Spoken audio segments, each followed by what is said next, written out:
السلام عليكم ورحمة الله وبركاته. ازيكم عاملين ايه؟ يا رب دايما تكونوا بخير. فيديو النهاردة جميل جدا جدا جدا للبنات الصغيرة اللي لسه بتخش المطبخ، بتحاول تتعلم العجين، تحاول تعلم تقطيع العجين. كل ده في الفيديو بطريقة سهلة جدا جدا وبسيطة. هنعمل القرص اللي هي القشطة. هي قشطة فعلا، طريقتها سهلة جدا وبسيطة.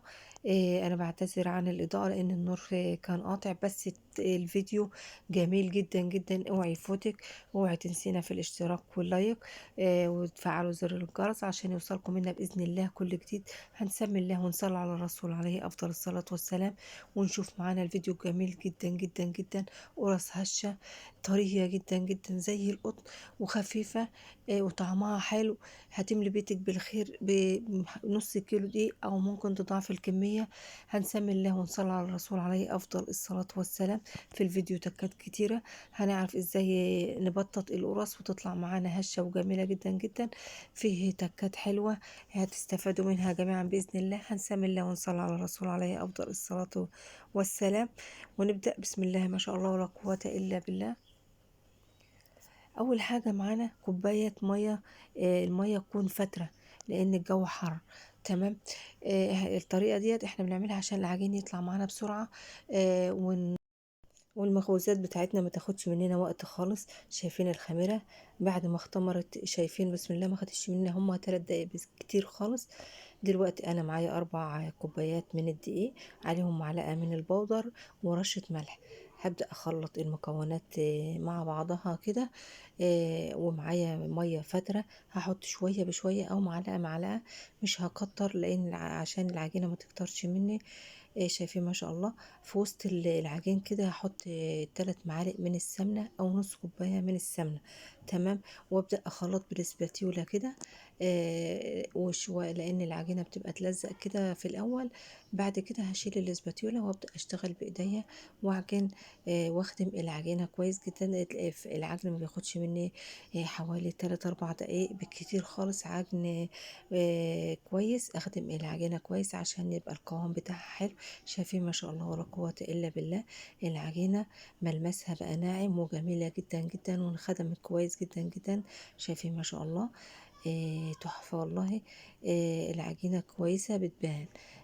تمام. فأنا هحط العجينة، مش هسيبها تختمر، لا، دقيقة واحدة بس، وهبدأ أقطع فيها زي ما حضراتكم شايفين. والتقطيع، اللي هم البنات الصغيرة اللي ما بيعرفوش يكوروا العجينة، دي فكرة حلوة جدا. معايا كوباية صغيرة كده، أعمل زي نص هلال كده، وأخد القطعة وأدورها في قلب الكوباية. شايفين ما شاء الله ولا قوة إلا بالله؟ فكرة حلوة جدا جدا للناس اللي ما بتعرفش تكور العجينة. والمقاسات كلها بتبقى قد بعضها.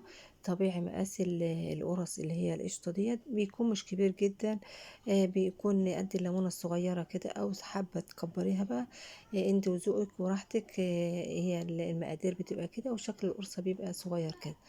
تمام. بعد ما هقطع العجينة كلها كده، زي ما قلت لحضراتكم ان العجينة ما بتختمرش، بنشتغل فيها على طول. دلوقتي معانا الصيدان الألمونيا بتاعتنا. انا بحط نقطة من الزيت. نقطة الزيت ديت بتطلع المخبوزات معايا سهلة من الفرن، ما بتلزقش خالص. فيه ناس تقول لك لا احنا مش بنحط اي حاجة مادة دهنية. لا، انا بحط المادة الدهنية عشان المخبوزات تطلع معايا سهل.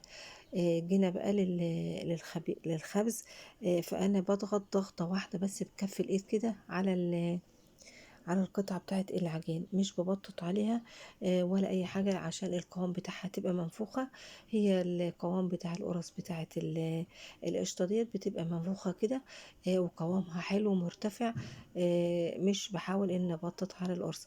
او لو انت حابة تحط الكور دي كلها دفعة واحدة في الصينية، وتبدأي تضغطي بكف الايد كده او براحة الايد كده عليها كده. مفيش اي مجهود، تحضيرها سهل جدا وبسيط، مش هياخد منك اي وقت خالص، لان الجو حر وطريقة العجن وطريقة التخمير دي ما بتاخدش منك 10 دقايق، نص ساعة خالص، بتكوني مخلصة وبدأت تخبزي.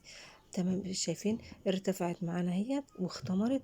دلوقتي هنيجي للتسويه بتاعه القرص بتاعتنا. فرن احنا محميينه مسبقا، هنحط على درجه 200 في الفرن الاوسط. لو انتي شغاله في الفرن قبل كده والفرن حامي، او لو في الاول خالص هتحطيها على الصاجه من تحت، ويبدأ ينفخ وياخد لون معاكي من تحت، تفتحيه تحت الشوايه بياخد اللون الجميل معاكي. شايفين؟ بسم الله ولا قوه الا بالله، تحفه، جميلة جدا جدا جدا. ما خدتش مننا اي وقت في التحضير، والنتيجة زي ما حضراتكم شايفين. إيه لو اول مرة بتشوفوني، انا لمياء ابراهيم، بتمنى تدعموني باللايك عشان الفيديوهات.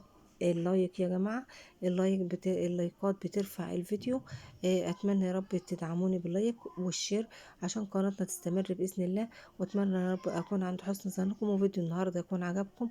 فيديو جميل جدا جدا جدا، وفيه تكات